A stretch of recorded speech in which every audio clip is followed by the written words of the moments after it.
आलम इस्लाम में जब भी बड़ी बड़ी शिकस्त हुई है, हमेशा अपनों ने ही पीठ में खंजर घोंपा है। पाकिस्तान में मौजूद इसराइली नवाज हुकूमत ने ईरान की पीठ में खंजर घोंपा है। हम हैं वो मीर जाफर और मीर सादक जो इस टाइम पीठ में खंजर घोंप रहे हैं। क्या मोमिन ऐसे डरता है? नाम के साथ हाफिज लगाया हुआ है, सैयद हाफिज आसिम मुनीर फील्ड मार्शल, लेकिन खौफ है अमेरिका का। Pakistan will be next after Iran.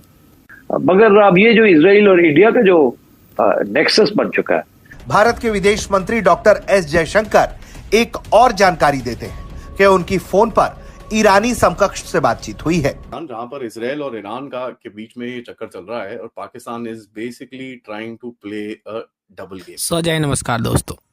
तो दोस्तों, जैसा आप सभी को मालूम होगा कि अभी ईरान और इजराइल के बीच में दोस्तों जंग चालू हो चुकी है। और दोस्तों, इस जंग के बीच में पाकिस्तान सोच रहा था कि ईरान का साथ देगा, पर जैसी हालत भारत ने पाकिस्तान की कर रखी है दोस्तों, वो सिर्फ ईरान को धोखे में रखने वाली बात है। और जब इजराइल ईरान को ख़त्म कर देगा, उसके बाद उसका अगला टारगेट दोस्तों इजराइल का पाकिस्तानी होगा और पाकिस्तानी बीच में फंस जाएगा। उधर से इजराइल मारेगा, इधर से भारत मारेगा। क्योंकि अभी जब ईरान और इजराइल में जब युद्ध हुआ है तो ईरान ने कहीं सारा डैमेज दिया है इजराइल के अंदर। कई सारे मिसाइल दागे हैं, कितने सारे रॉकेट लॉन्चर दागे हैं और इजराइल में बहुत ही तगड़ा नुकसान दिया। हालांकि भारत तो देखो हमेशा से इजराइल के साथ खड़ा रहेगा, क्योंकि भारत और इजराइल की बहुत अच्छी दोस्ती है। क्योंकि अभी पाकिस्तान और भारत के बीच में युद्ध हुआ था तो कितने ही सारे जो वेपन्स थे, जो जेट थे, जो इजराइल ने हमें गिफ्ट दिए थे, जो हमने खरीदे थे उनसे, जिसकी वजह से हमने पाकिस्तान पे कितना आतंक फैलाया था। जिसकी वजह से दोस्तों भारत की बारी है इजराइल का साथ देने के लिए। तो दोस्तों आइए देखते हैं बाकी मीडिया का इसके ऊपर क्या रिएक्शन है। आलम इस्लाम में जब भी बड़ी बड़ी शिकस्त हुई है, हमेशा अपनों ने ही पीठ में खंजर घोंपा है। पाकिस्तान में मौजूद इसराइली नवाज हुकूमत ने ईरान की पीठ में खंजर घोंपा है और किस तरह अमेरिका को राजी रखने के लिए इन्होंने एक बड़ा फैसला लिया है। एक ऐसा फैसला जो भारत ने भी लिया है। पाकिस्तान और भारत इस मामले में सेम पेज पर नजर आए। मैं आपको यह भी बताऊंगा कि भारत के गजा के हवाले से फैसलों पर भारत में तनकीद हो रही है, उनकी ओपोजिशन तनकीद कर रही है, लेकिन पाकिस्तान में बिल्कुल पिन ड्रॉप साइलेंस है।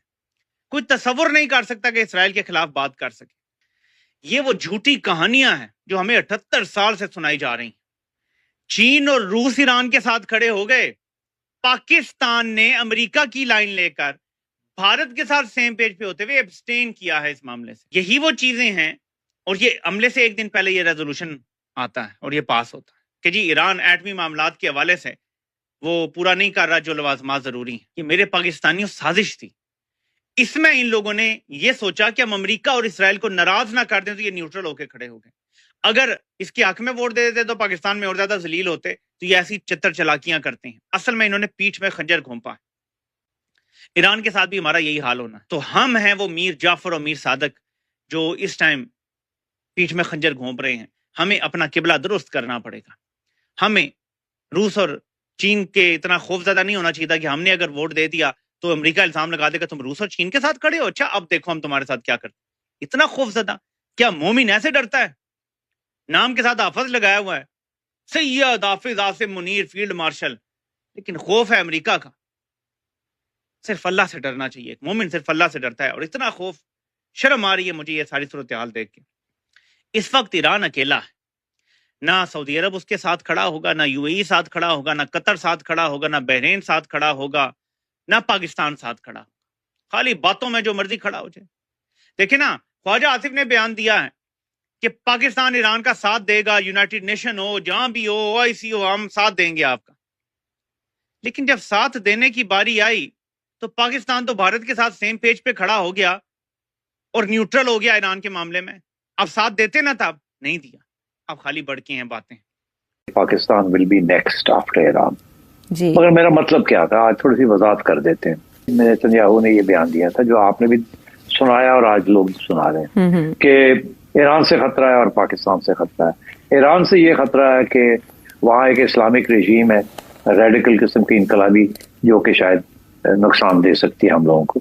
और पाकिस्तान में ऐसे है कि वहां अगर इस्लामिक रेजिम आ जाती है और उनके पास तो ऑलरेडी न्यूक्लियर वेपन्स है, तो फिर हमें खतरा होगा। अभी तो नहीं है मगर आ सकती है। मगर अब ये जो इजराइल और इंडिया का जो नेक्सस बन चुका है, this has been very worrying for Pakistan. कि हमारी relationship with Israel and the Jewish lobby has been dubious up and down. तो खैर आज के सिचुएशन तो ये है कि वी फील द थ्रेट, मगर मैं नहीं समझता कि इजराइल की तरफ से there is any real threat. वो थ्रेट उस वक्त आएगी जब आप कोई इस किस्म की हरकत करेंगे जिसके साथ globally you become a threat. जहां पर इसराइल और ईरान का के बीच में ये चक्कर चल रहा है और Pakistan is basically trying to play a double game, जैसे वो हमेशा खेलता है। नाउ अगर आप इस पूरे सिचुएशन को देखिए तो आपको कुछ चीजें मैं आपको दिखाना चाहूंगा। सबसे पहले मैंने आपको काफी बारी बताया कि अमेरिका के इंटरेस्ट हैं पाकिस्तान के अंदर, जहां पर उसने अपने थोड़े बहुत वेपन्स और ये सब चीजें रखी हुई हैं। किसके लिए रखी हुई हैं? रखी हुई हैं कि भाई इस रीजन के अंदर कभी कुछ ऑपरेशन करना पड़े तो हम उन चीजों को यूज कर सकते हैं। इस सिचुएशन को अमेरिकन एक चीज बोलते हैं जिसका नाम है लिली पैड्स। लिली पैड्स मतलब फ्रंट लाइन पे वेपन्स एंड एम्युनिशन एंड कुछ चीजों का ये लोग चीजें वहां पर रखते हैं। तो जिस तरह से यहाँ पर F-16 पड़े हुए हैं और जिस तरह से अमेरिकन आके पाकिस्तान को F-16 के लिए हर 3-4 साल में 300-400 मिलियन डॉलर देते हैं, इसका तो मतलब एक ही है और किसी और को नहीं देते। बाय द वे दुनिया में बहुत सारे देश हैं जो F-16 उड़ाते हैं, वो बिल्कुल भी नहीं देते। तो पाकिस्तान को पैसे भी मिलते हैं कि भैया उनको अपग्रेड करके रखो यार, कुछ कैपेबिलिटी चाहिए ये वो एंड ऑल दैट। अगर आपको याद होगा थोड़े टाइम पहले डोनाल्ड ट्रंप ने दिए थे, ठीक। अब वो किसके लिए दिए थे? किसके लिए दिए थे? बिकॉज पाकिस्तान का एक पर्पस था, पाकिस्तान को कुछ करना था।